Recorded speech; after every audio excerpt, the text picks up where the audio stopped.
The message came through at 6:17 p.m. on a Tuesday in early November, while I was standing at my kitchen counter cutting a pear for dinner.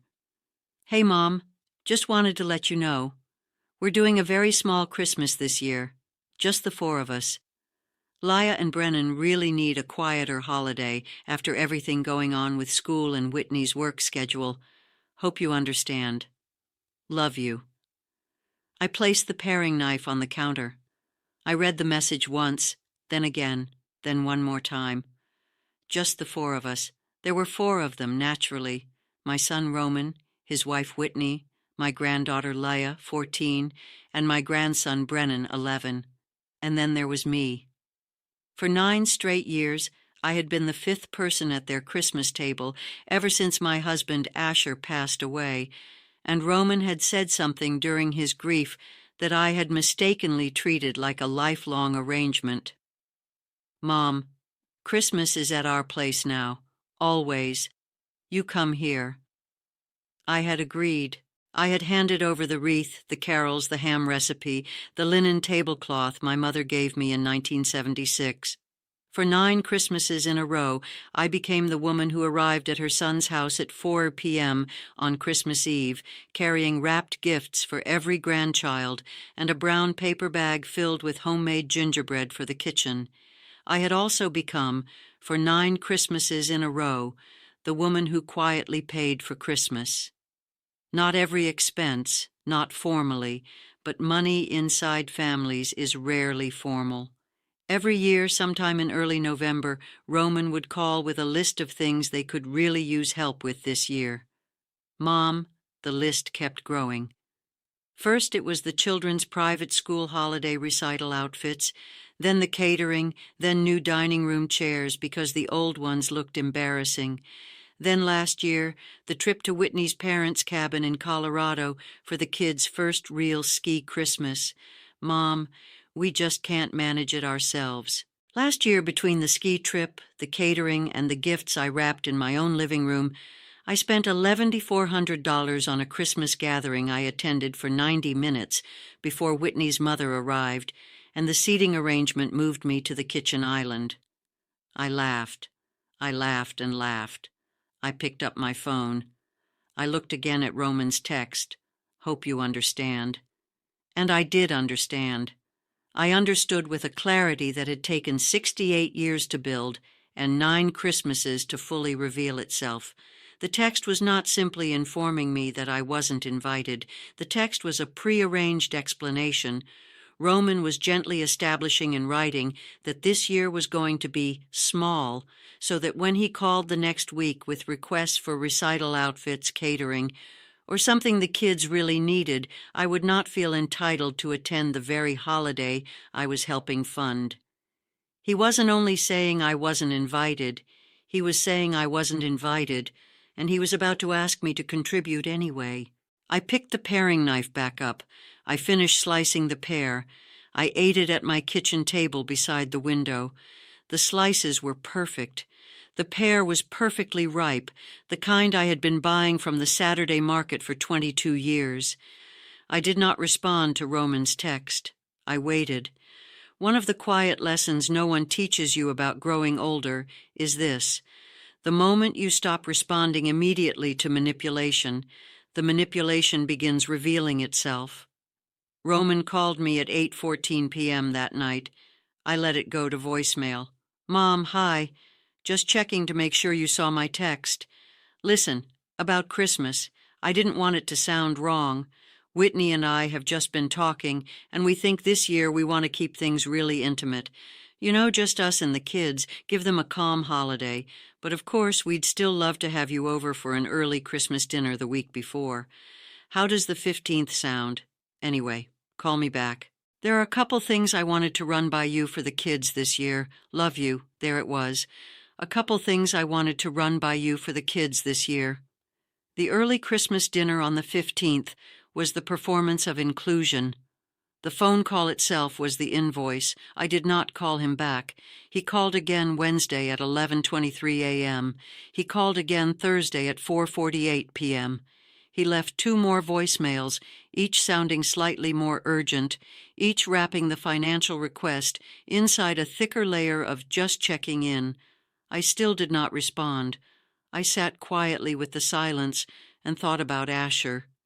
Asher had been gone for 9 years that December. He had been my husband for 41 years. He had worked as a tax attorney, spending his career untangling the small, careful financial games wealthy families quietly play with one another, usually, as he once said at our dinner table over decades of weeknight meals, the kind where one older relative is gradually emptied of her savings by a very polite adult child. He had told me in 2014, the year before his diagnosis, "Eleanor, if anything happens to me and Roman starts asking you for things, I want you to remember one sentence. The answer is no until you have been asked properly, and asking properly means being told the full amount in advance and being seated at the table the money pays for." I had laughed at him. I said, "Asher, Roman is our son. He would never do that." Asher replied, "Eleanor, every elderly woman in my files said exactly that before her son did precisely that." I stopped laughing. Then he said, "Promise me." I promised him. And I broke that promise 9 separate times, once for every Christmas after his death. I was not going to break it a 10th time. Friday morning, I made a list. The list sat on a yellow legal pad at my kitchen table. At the top, I wrote 9 years. Beneath it, I wrote 2015 first Christmas after Asher. Ham gifts. Won $200 for travel reimbursement Roman never used. Seated at table. 2016 gifts. $2,400 for Brennan's nursery setup since the baby was arriving in February. Seated at table.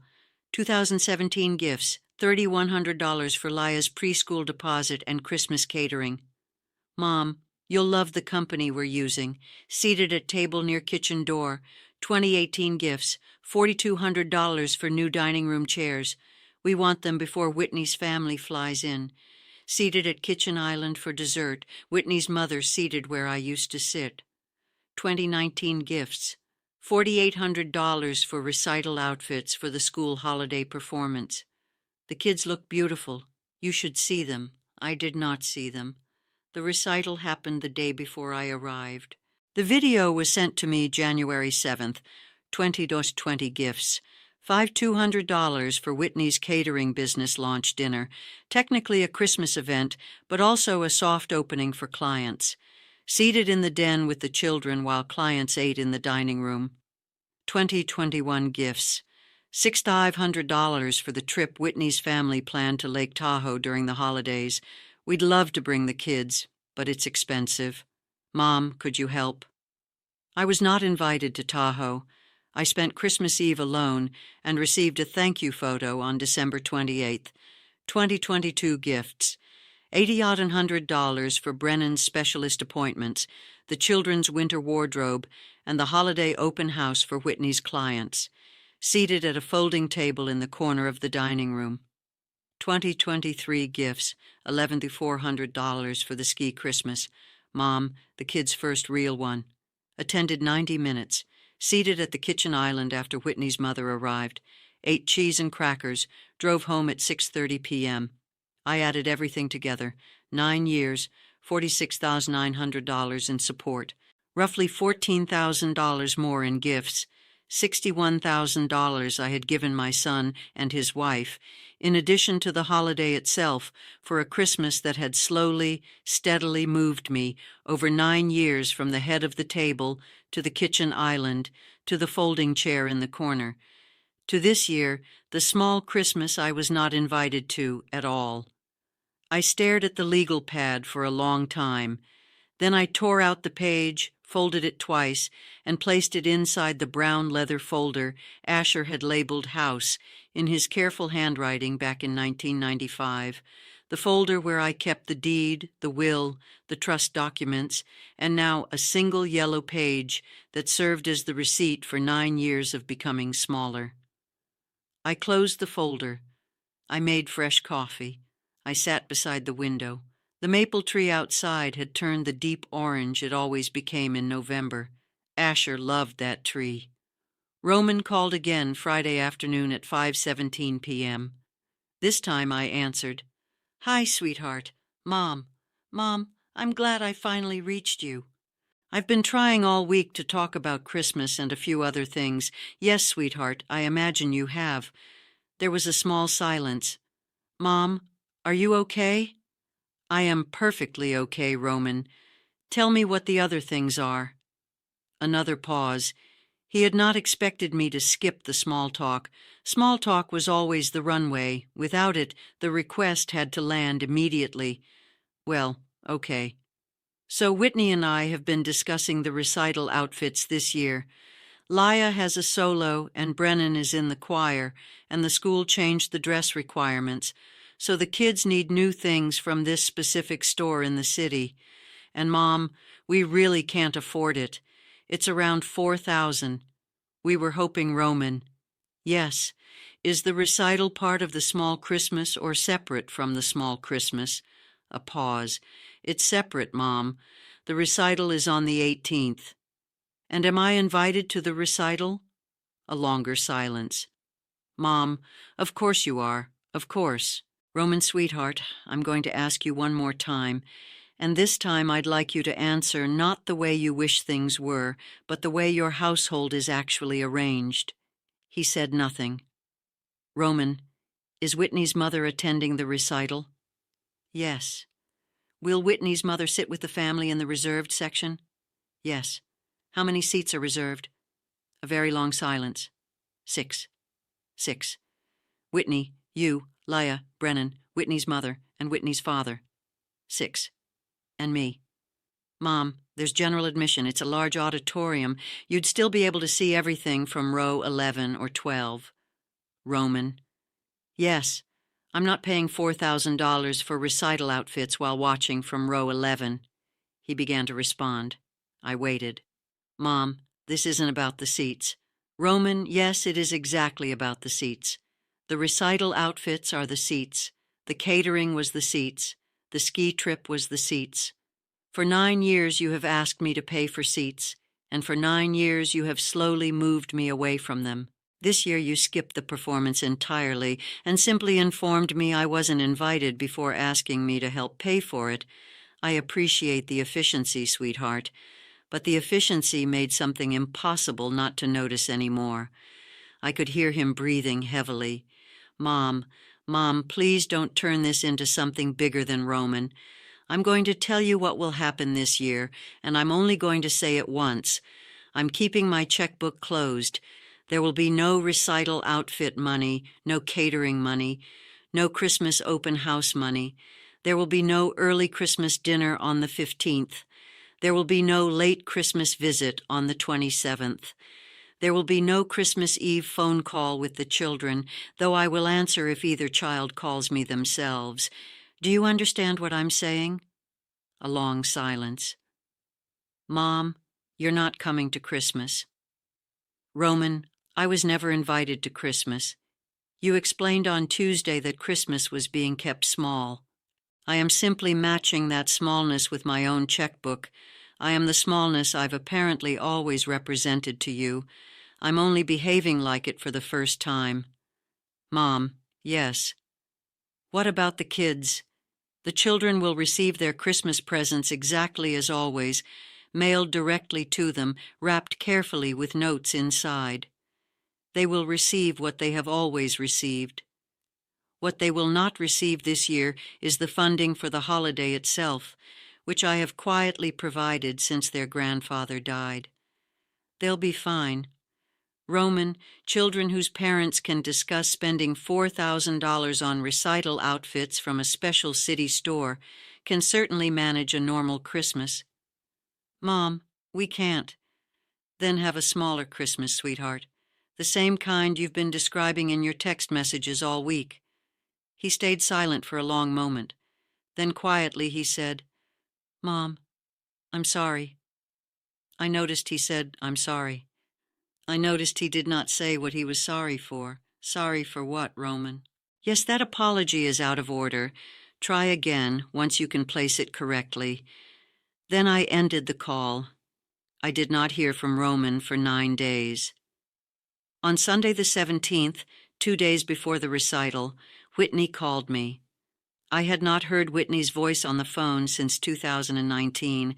I let it go to voicemail. Eleanor, hi. Listen, Roman has been really upset this week, and I just want to talk woman to woman. I think there's been a misunderstanding about Christmas and about the recital. The kids really want you there, Laya keeps asking. Could you call me back so we can work this out before the 18th? I think we can all behave like reasonable adults here. I noticed she said woman to woman. I noticed she said the kids really want you there, something she had never said during 9 years of moving me farther from the table. I noticed she used the word reasonable for a conversation she had avoided for 9 Christmases. I deleted the voicemail. That evening, Laya, my 14-year-old granddaughter, texted me from her own phone. Grandma, Mom, and Dad don't know I'm texting. Are you coming to my recital? I have a solo. I sat holding my phone for a very long time. Then I typed, Sweet Pea, I love you. I'm not attending the recital on the 18th because the arrangements your parents made do not include a seat for me with the family. I'm not upset with you. None of this is your fault. But I'm not going to sit in row 11 watching you sing while another grandmother sits in the family section. Do you understand? A long pause. Then, yes, Grandma. I knew. I asked Mom yesterday. She told me you were busy. I closed my eyes. Then I wrote, Sweet Pea, I want to offer you something different. On the morning of the 19th after your recital, I'll come to your house with lemon scones and hot chocolate. You and I will sit together at the kitchen table. You can sing your solo just for me.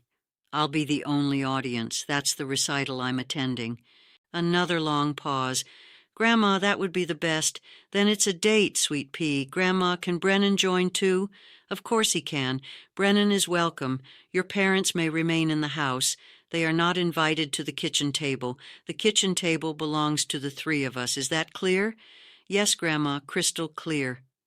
I put the phone down. I did not cry. I made tea and sat quietly with it for a long time. On the morning of the 18th, the recital day, Roman called once more. I answered. Mom, Roman. Mom, I just wanted to say the kids are sad. I'm sad. Whitney is angry, but I think underneath that she's sad too. I don't know how to fix this. Sweetheart, you don't fix it. You sit with it. Mom, Roman, I'm going to explain the rules for the remainder of this year and next year and however long this process takes. Are you listening? Yes. You will not ask me for money for the children's wants. If the children truly need something, not a $4,000 outfit from a special city store, you may tell me. I'll decide on a case-by-case basis. You will not send me holiday expenses for Christmas or Easter or birthdays. The children will continue receiving direct gifts from me, mailed and wrapped with cards attached. The additional financial support of your household ends today. You will not invite me to events where I have been placed outside the family seating. If Whitney's mother is seated in the family row and I am not, then I am not attending the event. Don't ask. Don't present it like a choice. You and I will have lunch together the first Sunday of every month at my home. I will cook. You will come alone, without Whitney and without the children. We will eat, talk, and avoid discussing money. We will discuss your week, my week, books, and the garden. If you maintain those lunches for 12 months, then next January we can revisit what your family's role in my life will look like. Until then, the lunch is the relationship. He remained quiet for a long time. Mom. Yes. That's harder than you simply being angry at me. Yes, Roman, it is. That's the point. Mom, I'll do it, sweetheart. Don't tell me. Show me. The first Sunday in December is the 3rd. I'll expect you at noon. If you come, the relationship continues. If you don't, we reassess again. I'll be there. Good. Now go to your daughter's recital. Tell her her grandmother said break a leg, and tell her I'm coming to her kitchen tomorrow morning for the real performance. Mom. Yes. I love you. I love you too, Roman. That's exactly why we're having this conversation. I ended the call. The following morning at 10 I arrived at Roman and Whitney's house carrying lemon scones from the bakery on Linden Avenue and a thermos of hot chocolate I had prepared at home with real milk, and a small piece of dark Belgian chocolate I had been saving in my pantry for a moment I didn't know I was waiting for. Roman answered the door. He had not shaved. He silently stepped aside and motioned toward the kitchen. Leah was already sitting at the kitchen table in her recital dress. Brennan sat beside her in a hoodie. They had arranged 3 places at the table. Plates were already waiting. Whitney remained in the living room. I could hear her speaking on the phone with her mother. I assumed she stayed there. She never entered the kitchen. I sat down. I poured hot chocolate for all 3 of us. I opened the scones. Sweet pea, whenever you're ready. Leah stood beside the kitchen table and sang her solo. It was part of O Holy Night, the verse beginning with Fall on Your Knees, the verse asking the listener to pause, standing for a moment. Leah's voice sounded small and bright and unfinished, in the beautiful way 14-year-old voices often are when they are still discovering what they will someday become. She sang standing in stocking feet on the same kitchen tile where I had stood the day Whitney and Roman brought her home from the hospital, and I held her, 8 pounds 2 ounces, while Roman cried. When she finished, Brennan applauded. I applauded. From the living room, Whitney did not. The phone conversation had ended. A long silence rested beyond the wall. I never turned to look toward the living room. I didn't need to. Sometimes the people who do not clap are listening anyway, and what they hear is the sound of a room they deliberately chose not to enter. Sweet pea.